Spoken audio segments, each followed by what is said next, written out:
Hey guys, my name is Afzal. In today's video, I want to show you how to isolate a color in your videos in Adobe Premiere Pro. Sound interesting? Before we begin, if you enjoy watching these videos, please hit that like button, subscribe to the channel, leave me a comment. Your support will mean a lot to me. Let's begin. I have imported my media onto my timeline already. I'm going to go to Effects, search for Leaf Color.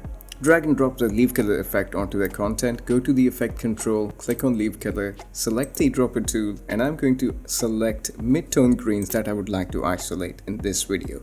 Go back to effect control and change the percentage of amount to decolor from 0 to 100%.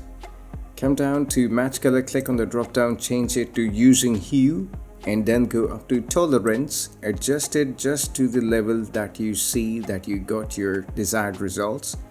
In case if you find the edges a little bit out of the color, just start adjusting the edge softness a little bit and adjust the percentage just right about till you get your desired outcome over here as well. Well, here's the after, and if I uncheck the effect, here's the before.